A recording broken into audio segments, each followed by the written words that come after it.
Welcome to Stars and Stripes. Our flag is the symbol of freedom and justice for all. Many brave Americans fought and died for this freedom. America was founded on Judeo-Christian principles.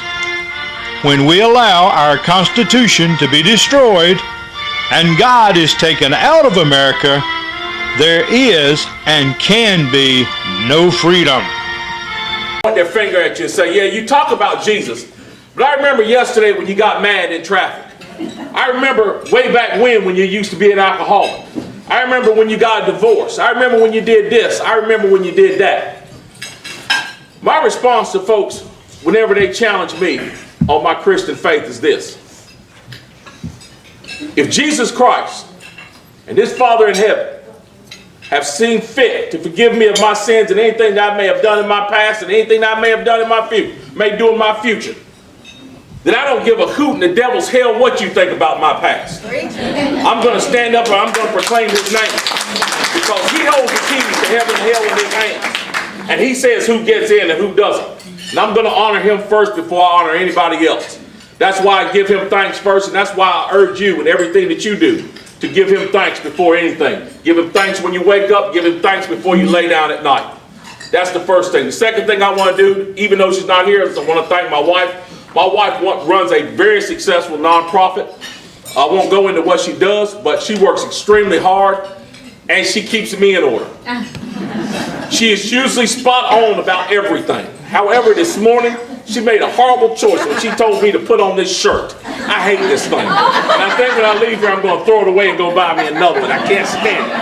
Can't get the sleeves right. I don't like this shirt. Anyway, that's a side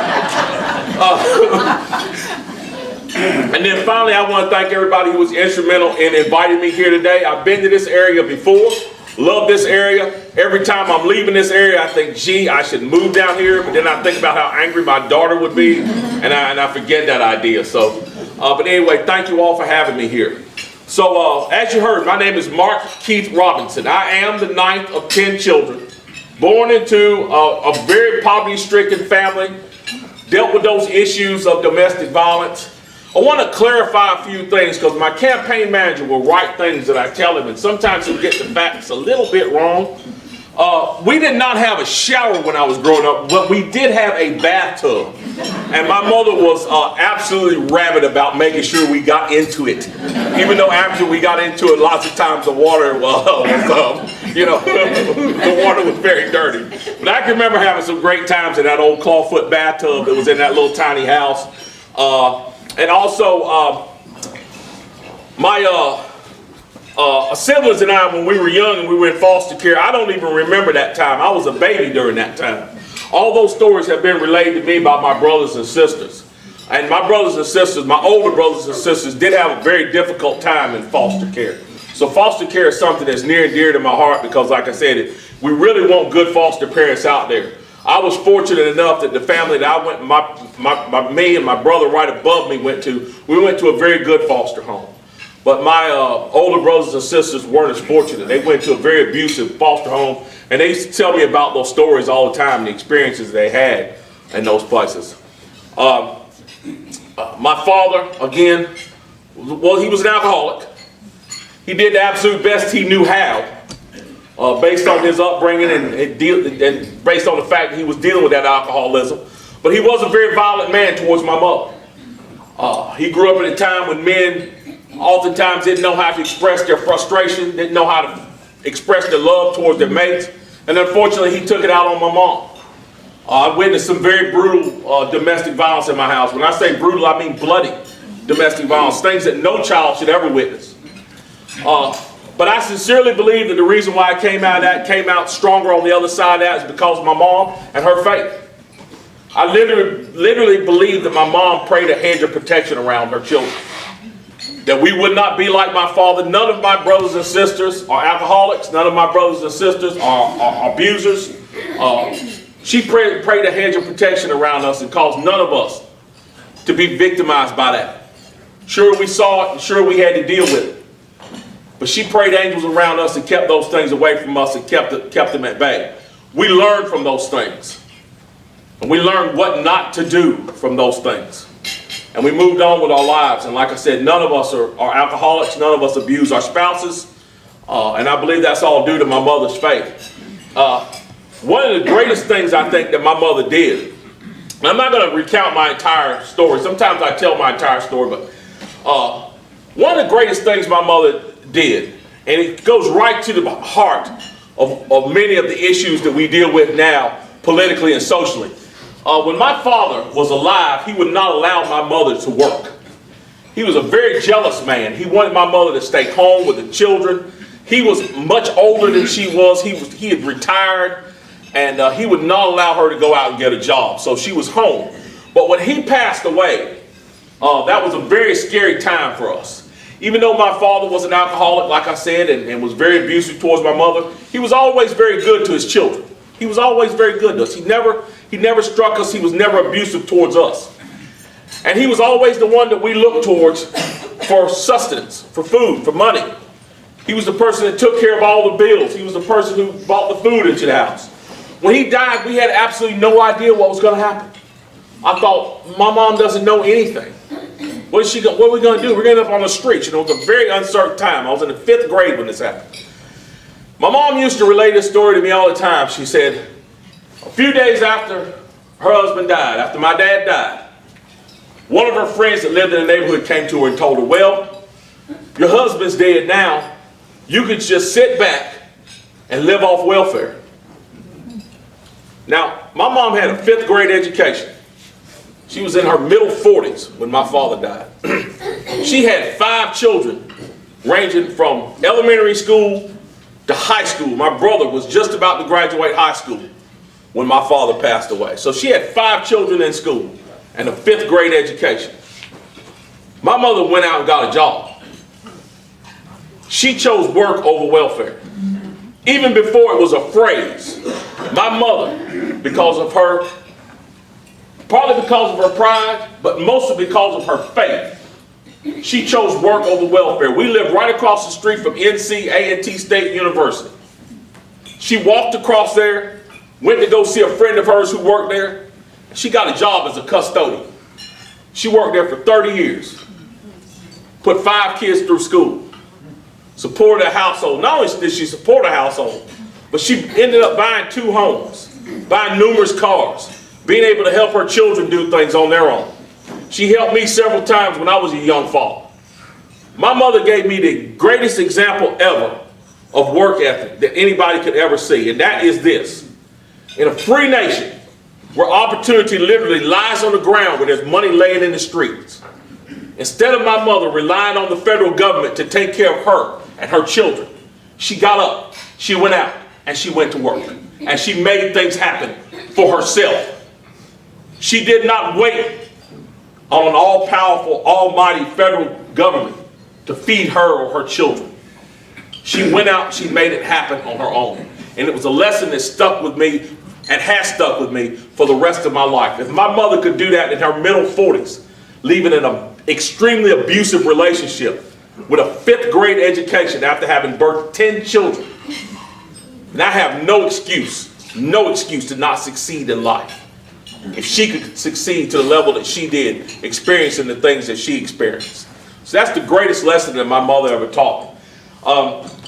Growing up in that household, I tell folks this all the time, growing up in that situation, I always felt like I was less than.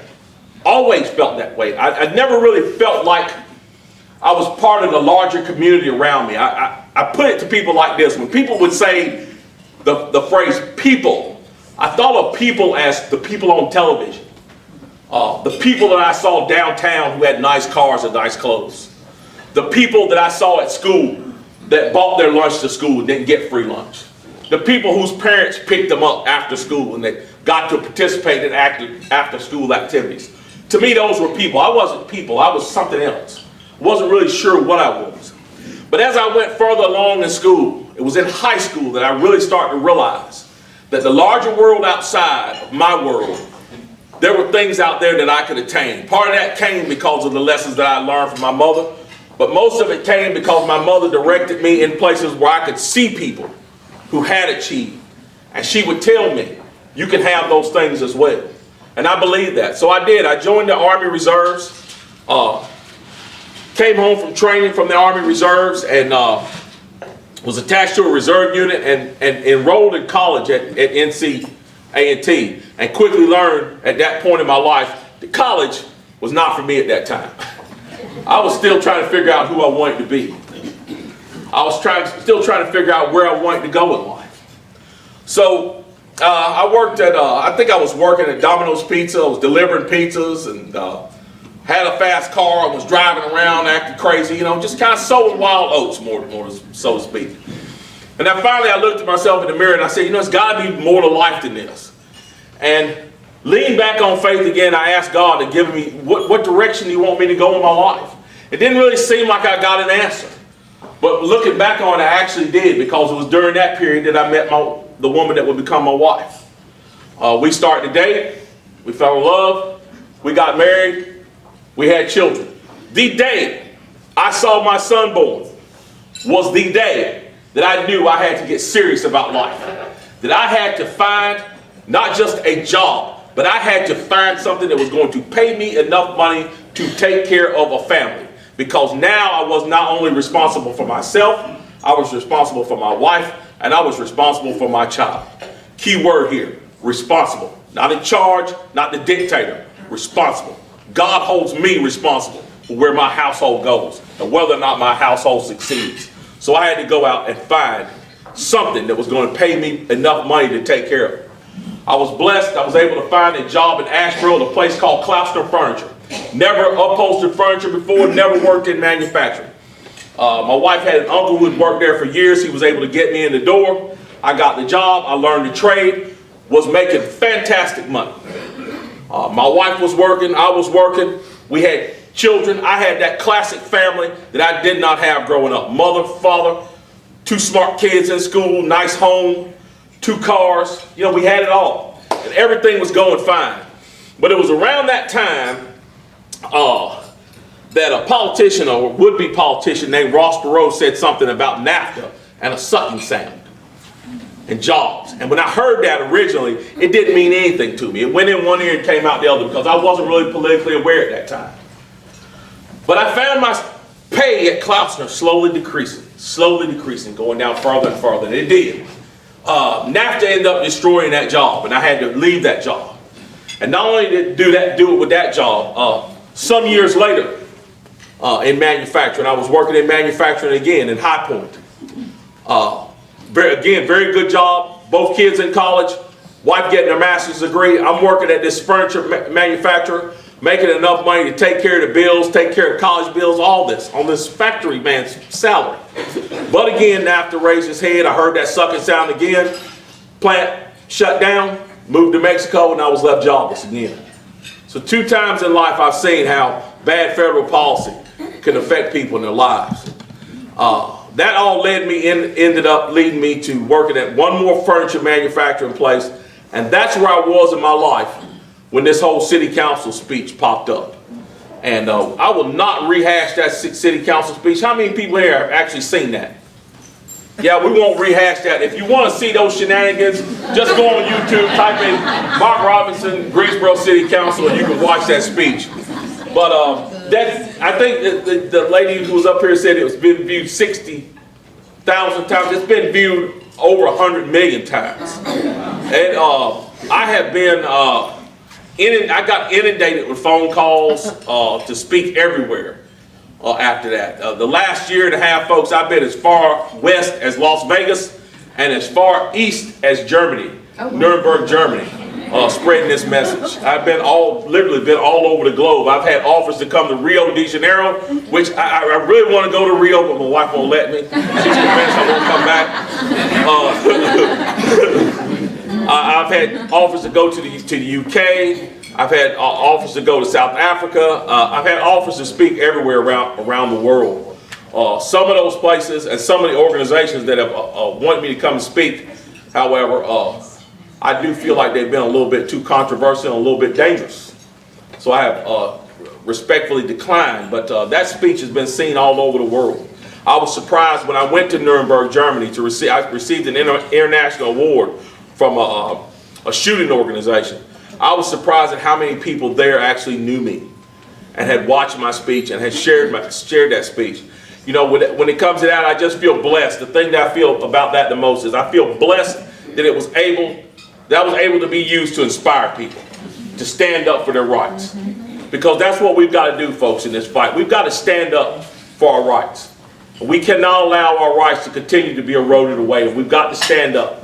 We've got to stand up and make sure we hold on those rights, not just for us, but for future generations. So when it comes to this lieutenant governor's race, there's two things you need to know about me. Number one, you need to know what I am, and you need to know why I'm running for lieutenant governor. Here it is. Here's what I am. You've already heard who I am, but here's what I am. I tell people that I am a Christian, number one. I am an American, number two. I am a conservative, number three. And I am a Republican, number four. In that order. I'm a Christian because I believe that Jesus Christ is the ultimate example of service and sacrifice. Jesus Christ had the keys of heaven and hell and the entire universe in his hands. And instead of using it to be a king, he used it to be a servant to all of us, to give his life so that we all may spend the eternity in heaven with his Father. He's the ultimate example of service and sacrifice. I am an American. Notice, I said American. What's missing in that? I did not say African American. I have never been to Africa. I have no allegiance to Africa. I have never lived in any African country. I did not serve under any African country, any African nation's flag. And truth be told, when I was taken from Africa and brought over here, no African nation sent one boat to come rescue me. The folks that fought to secure my freedom in this land fought under the American flag. Not any other flag. The American flag is the flag that was flown by those who fought for my freedom, who gave their lives for my freedom. I am an American. No hyphens, no dashes, no if, no ands, no buts, no provisos. Just an American. That's number two. I'm a conservative. Why am I conservative? I'm a conservative because I don't believe in high-minded, highfalutin, pie-in-the-sky ideas. Ideas are great for paper. Ideas are great for thought. But here it is. Conservatives don't operate off of ideas. Conservatives operate off principles. Principles are what make ideas become reality. And that's what conservatives operate in. We operate in principles.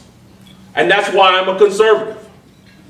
We just don't sit down like Alexandria Ocasio-Cortez and say, the Green New Deal is going to solve all our problems. The end. We sit down and identify our problems, and then we figure out a path through principles to solve those problems. We do it all the time. We see it with our current president. Former President Obama said that current President Trump didn't have a magic wand. He did have a magic wand. It's called common sense and principles. That's the magic wand. He put it into action, and he did the very things that the former president said could not be done, because the former president didn't operate in principles. He operated in pie-in-the-sky leftist ideas. Our current president does, and conservatives do. So that's why I'm a conservative. And number three, I'm a Republican. I'm a Republican. Or number four, I'm a Republican because Republicans are the party of freedom and equality. Yes. This narrative about Republicans being racist and cannot stand Mexican people and black people and women is ridiculous. This idiotic guy was on stage with Candace Owens a few days ago and asked her, what America are we going back to make America great again? The one where women couldn't vote or black people were swinging from trees? I would say to him, if I was standing in front of him, I absolutely want to go back to the America where women couldn't vote. Do you know why? Because in those days we had people who fought for real social change, and they were called Republicans. And they are the reason why women can vote today.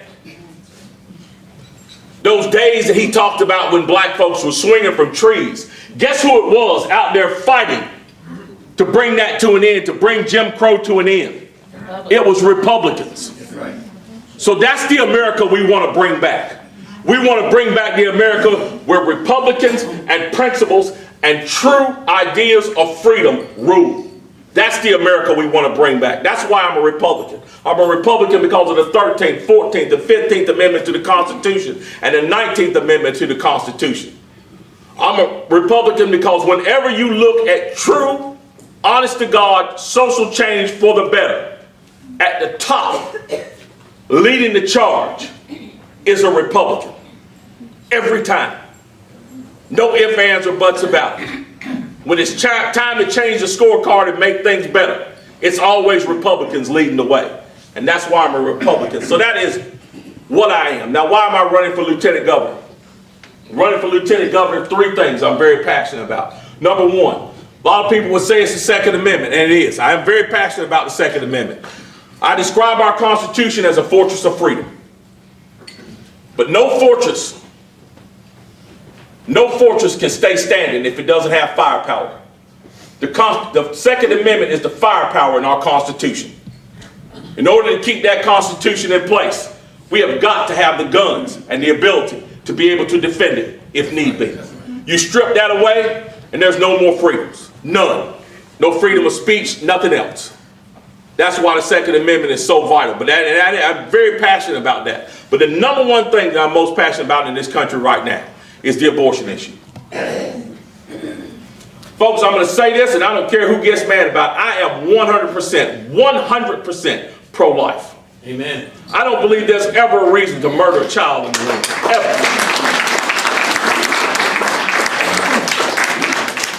Ever. Abortion is a spiritual stain on this nation. And as long as we continue to sanction the murder of the most innocent human beings on this earth, we are going to continue to bring damnation to this country. We have got to stand up and stop this scourge on our nation. We've got to stop it. People always ask me, what do you plan on doing with all these unwanted babies? It's not a matter of what we do with the unwanted babies. We need to do away with the unnecessary sexual debauchery that exists in our society. We need to start telling our young people to be responsible with their bodies. Thank you. Keep your skirts down and your pants up until you're ready to be a parent. That's the message we need to be sending. We don't need to be figuring out inventive ways to take care of unwanted children. We need to be telling our children that it's not the baby that's the mistake, it's the sex. And that's what you need to get under control. We need to teach our children to be disciplined with their bodies and tell them not to have these children out of wedlock. Do not have a child until you are ready to take care of that child. That's the message we need to be sending. So pro-life, that's number 1 on the agenda.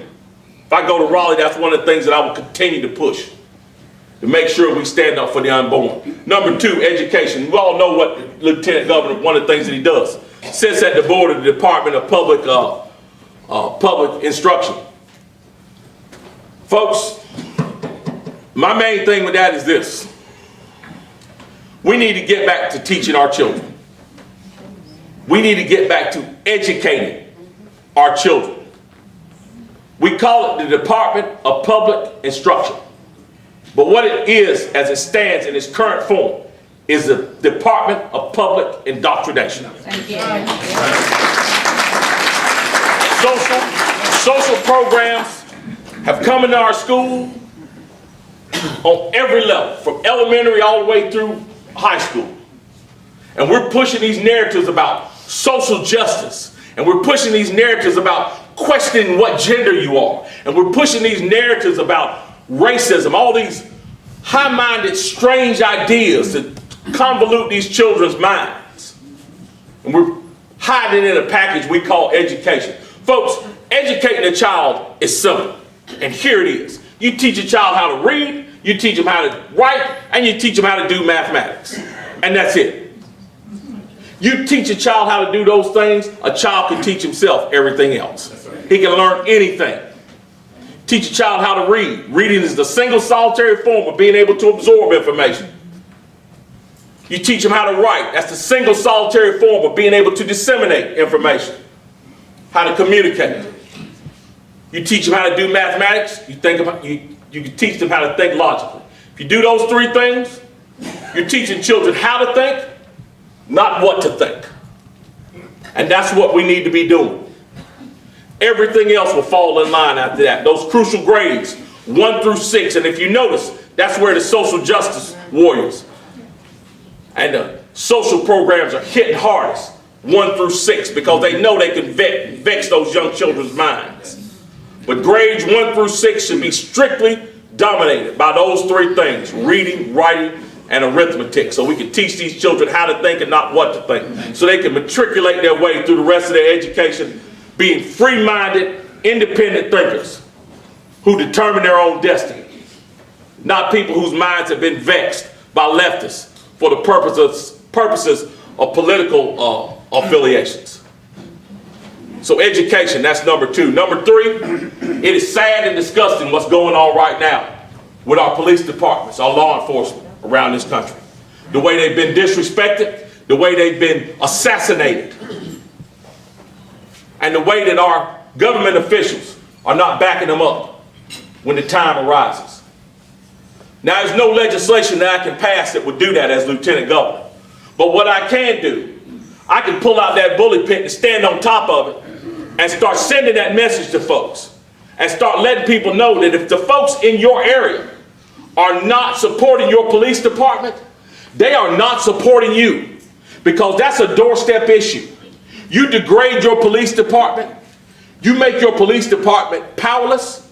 Guess who you are empowering?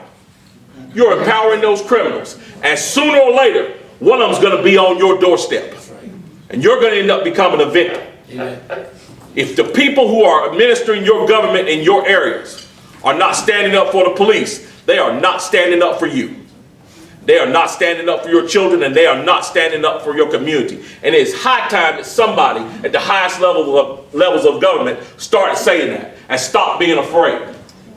We have young men and women that get up every day and will put on a uniform and a badge and a gun and go out every day and put their lives on the line for their fellow citizens. The least we can do is support them wholeheartedly in their efforts. Amen. So that's the third thing. And of course, it goes without saying, the legislature, the Republican legislature, has done wonderful things over the past 12 years with our economy. I want to be right there with those folks. I trust you enjoyed today's program. Please contact your congressman and let him know you are displeased with our Constitution being butchered. Remember to pray for America. Be strong and of good cheer.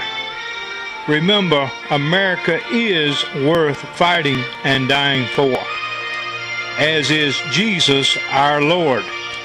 Until next time, this is Kenneth T. Jones saying, so long, friends.